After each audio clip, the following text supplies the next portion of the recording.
All right. Hi, Hello, I'm Shonna Dorsey, and today I'm here with. Katie Moser.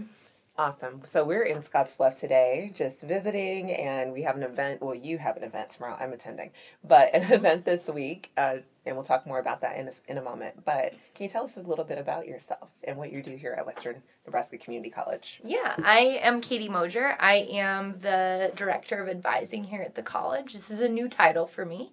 Started in January 1st. I took over this role.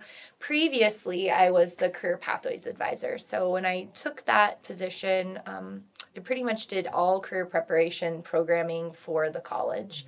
As it stood. But prior to that, even, I taught secondary education English for about 9 years. So Wow. I have a long history in education. I care about it. My husband's a teacher, and so it's been a really fun adjustment. I love that. And yeah, so Katie and I met sometime in 2024. I can't remember anymore. You guys came down for an Intern Nebraska event. Yes. That's how I met you. That's right. And so at that time, we were really working on promoting the grant and ensuring businesses across the state knew about it and knew how to apply and get connected to those resources. And so when Katie and I met, we were also looking at launching this regional coordinator position. And so you reached out, and can you tell us about like why you reached out, why that was even interesting to you? Funny story, Yeah. actually. Funny story. It's a workroom story. So I had gone to your event, learned more about Intern Nebraska, was intrigued by the idea, especially because we have a lot of small businesses here. In the back of my mind, I was thinking I was very disappointed by the amount of interns that were signing up or interested in even participating in an internship. So I think the year that I started, there were maybe 6 or 7 outside of our Powerline program, which is a required element in that program for graduation. So I was disappointed by this. Went to your Intern Nebraska event, and then one random day I was in the workroom talking with a colleague of mine who was actually transitioning out of her position with student life. And she said, yeah, I was applying for jobs all over the place. And one of the jobs I applied for was this part-time Intern Nebraska gig. And I said, what?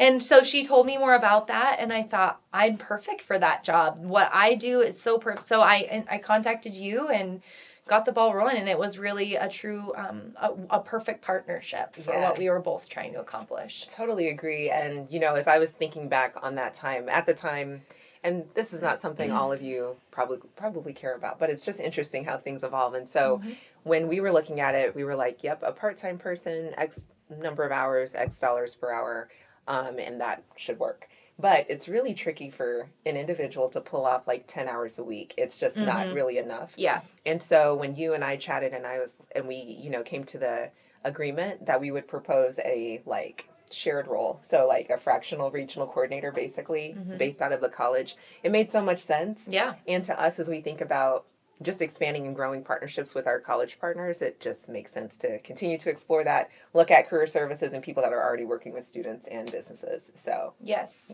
Yes. And now that's absolutely, and I feel like now that we have met each other and had that opportunity to work together, all these things just really pan out for the future. Regardless the position, that I'm no longer acting as regional coordinator. However, it works beautifully because as you transition into your next steps, our work here is going to continue. We have a partnership that we can pursue. And so down the road here, we can continue to introduce you to people and grow our own programming. And so I think it's great. Absolutely. 100%. And, I know some people might ask too, like I get this question a lot, like what's happening with the grant and all that good stuff. And while DED does lead that, one thing that all of us can say across Nebraska is that internships are critical, regardless of funding mechanisms. So they're super important, and we encourage you to continue to do them. Yes, and we will continue to advertise Intern Nebraska for our employers. We still have many that I've worked with just through my experience with you guys here locally that have taken advantage of it, that love it. So we will definitely continue spreading the word on that grant. That's so awesome. Okay, so tell us about your new role. You were just promoted in January. Yes.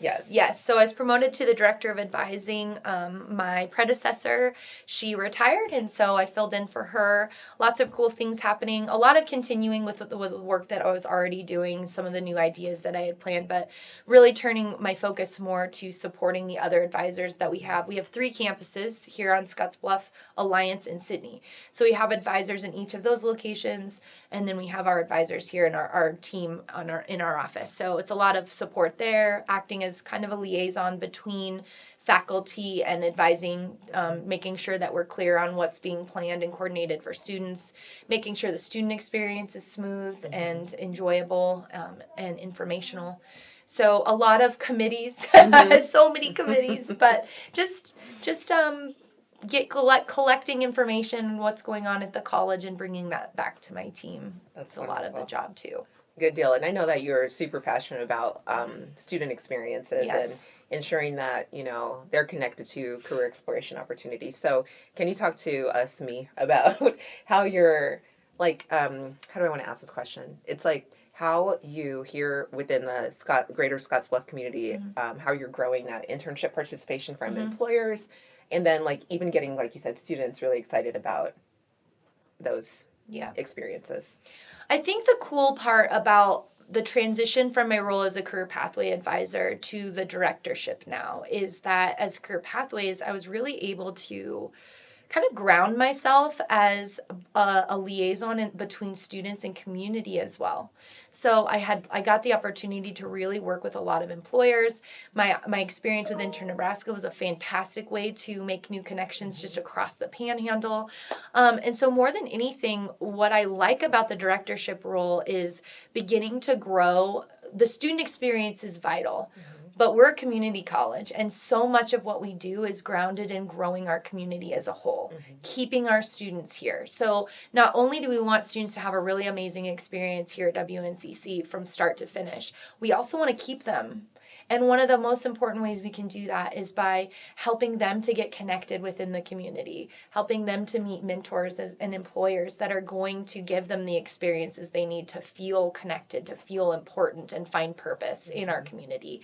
And so that's why, to me, internships are so important. It's the best way that we can allow our students to continue to grow, allow our employers to continue to have a pipeline of employees to build on our economic development that we already have in process. And so it's really just a great partnership all around. Agreed. So I appreciate that about my position, because oftentimes when people ask me what I do, they assume that it's just about the student experience, and that is not at all the case. So it's a great match. Yeah, and like you said, it really is about building community long term. Yes. So yes, it's workforce development 100%, but then it's also talent retention, you know, all of those things. So what are some of the things that you've seen work as far as, and I did not ask you this question ahead of time, but the things that you've seen work as far as getting students more engaged in the community, so outside of their internship experiences?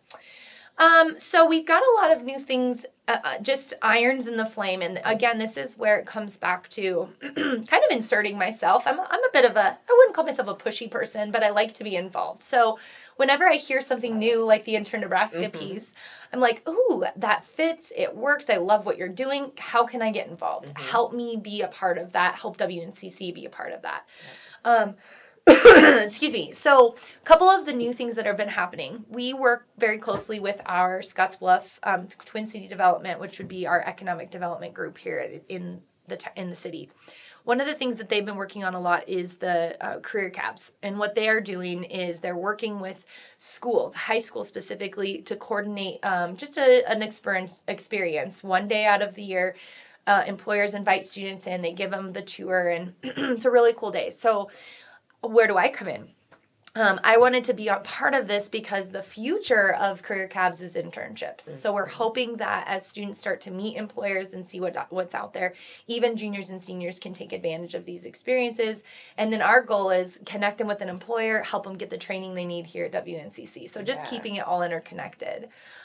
We have also started what we called the summer internship program. I'm rebranding it because we're not just focused on summer. We provide internships across throughout the year. So that was a pilot that we ran this year. And I'm very excited to say that because of that pilot, we ended up growing our numbers of internships by about 3 times what it was last year. Excellent. So we went from 6 to 7 to probably close to 25 outside of our Powerline program. Yeah. So that's super cool. That's a really fun way to help students get connected. On tomorrow, the event that you're actually here to attend, we're having our end of the year celebration, just celebrating employer partners, faculty partners, and the students that received and worked in those jobs. And just starting to kick that off as a way to network, help people become more knowledgeable about what we're doing, and just celebrate their wonderful successes. So yeah, so smart. And I like too that we're heading into another, like, getting ready to hire summer interns for 2026 is like, that's coming up, right?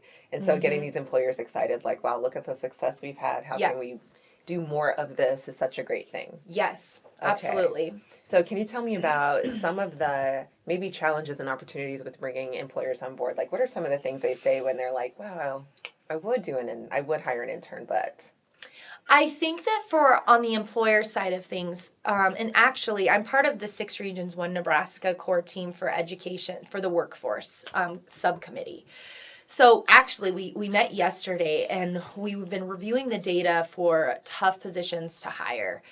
And one of the number one data points that really stuck out to me was that employers don't value experience and education. In fact, most of the employers in the Panhandle region are looking for people who just want to jump in. They just want them in right away. But there's some inconsistency in the numbers. So they don't expect people to have experience. They don't expect them to have an education because that's not what their jobs are. However, there was a whole nother data piece that said, but really we want them to have 1 to 2 years of experience. So there's this, they don't need it, but we want them to have it.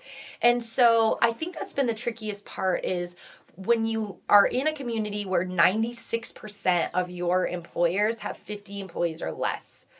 You're dealing with a lot of small businesses. People don't have the time. They don't have the time to take a new employee and babysit them and help them to train.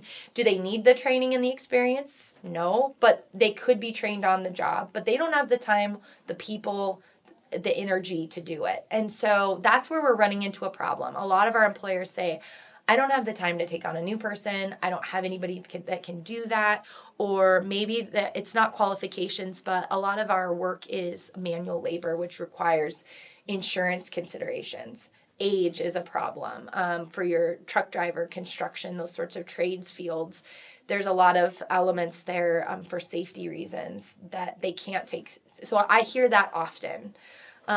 Those are probably the biggest catches for employers. Yeah, and that's just a huge important note is that 96% number, fewer than 50. And it's probably some large percent of the 96 is like fewer than 10. Yeah, so, I would guess so. Right?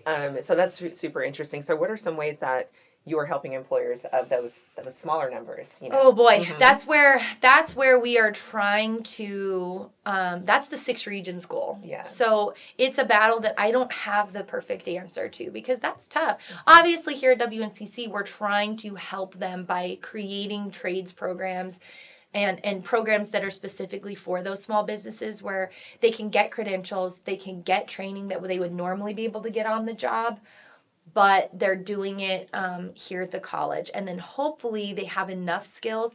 The problem lies in we can credential them. We can teach them just kind of the broad overview of what, I'm thinking in the back of my mind, like a business administrative assistant, for example. We can give them a Microsoft Suite credential. We can teach them all of those things. What we can't teach them is how you, the employer, does it.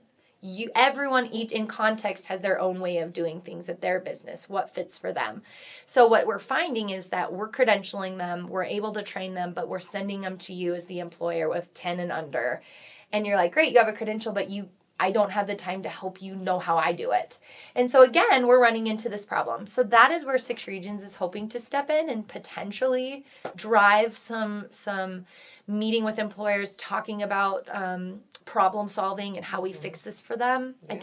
I don't have a good answer for you. That's exciting though, because it seems like it's a challenge that once resolved, and like you said, there's not going to be like a silver bullet one answer that works for everybody. Yeah. But if there's a solution that can work for most, then it can work in many places. Right. And that's really cool. Yeah. Okay. Well, I look forward to hearing more as you learn more. Yeah. You know, it's in its infancy right now. That's we're really good. Just looking at the data right now. Yep. Pitching. We kind of chose priority areas that we felt were important for employers and educators. And so we're pitching that to the large group to see what they as employers want to prioritize, and then we're going to run with it. But wonderful. Yeah. Okay, so yes, we know there are a lot of challenges like across the board, but what are some of your favorite success stories so far, like from the employer and student side? Yeah, I mean, as an educator, you just love to see your students succeed, especially the ones that have just been putting their all into it. It's fun because this is a small town. So as a teacher here, I know a lot of my students. So one success story, I taught a student as a freshman, wasn't a great student at that time, just didn't have the vision or the purpose. And he ended up coming here to get his information technology cybersecurity. He joined our cohort this year, our summer internship program, got connected with a local banker, and is now, it's looking like it's going to be a lifetime gig for him. Okay. So he started the plan was to be summer, and our employers are amazing, by the way. They are just all about helping out. So the employer said, well, let's just get you started early. Let's get the ball rolling now. So he did his internship in the spring, and from what I found out, he is going to be continuing on into the summer and maybe beyond. And so I have similar stories. I can think of 5 or 6. One other is is actually happening now. Mm-hmm. So I hope I'm not speaking too preemptively here. But we have a student that is an international student, smart as they come, and just a brilliant and a hard worker. And so he is going to be, he also is in our summer internship cohort. And so I asked the students to give me their top 5 choices. If all things panned out, where would you really want to work?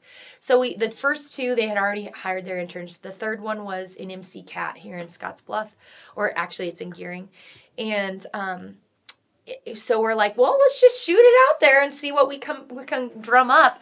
Well, and he gets a call back from them at a national level, from what I understand, the corporate level. He's gone through a series of now 3 interviews, and they're talking about OPT for anywhere close to like $35 an hour at the high end for him just starting off. And so that means that he could continue on. And he's a diesel technology student, so huge opportunity for him. So you just don't know what's going to happen, and our employers here are so helpful. That's awesome. Yes. I love it. Very exciting. So I've been to Scottsbluff now. This is my, I want to say 3rd time. And there's always something cool. So I'm staying in the downtown area. Mm-hmm. I'm kind of switching gears a little bit here, but can you talk to us a little bit about some of the great reasons why people should come to Scottsbluff and check it out, like community-wise? Yeah. Well, mm-hmm. Just kind of piggybacking on what we've been talking about, mm-hmm. You don't get nicer people. Mm-hmm. Everyone's very welcoming. They love having people here. The cool thing about this area is we have a lot of Oregon Trail history, which is kind of neat, and some people don't know. You can see just driving out in the middle of nowhere, there will be pioneer graves, and Chimney Rock is just a stone's throw away. We have the monument. So there's some kind of hidden gems here locally. We have the Wildcat Nature Center, which is beautiful. It makes you feel kind of like you're in the mountains mm-hmm. when you're in Nebraska. We have the river. We've got a Lake Minnetonka, which is close by for fun activities. And we also have some great restaurants just around town. Things have really started to pick up. We've got just a lot of great places to eat, and we have a zoo. What town our size has a zoo? It's just fun. There's a lot of cool things going on. I love it. It's so great. So now I'm switching back. This is like so informal. Thank you for your talking with me. Yeah. You're doing great. Any final things that people should know about what's happening here at WNCC? ways to get involved at that, if that's a thing, but anything you can think of. Yeah, I think more than anything, we are just constantly trying to improve upon what we've already done. And as internships are becoming a real focus, we're always interested in meeting employers that are willing to work with us.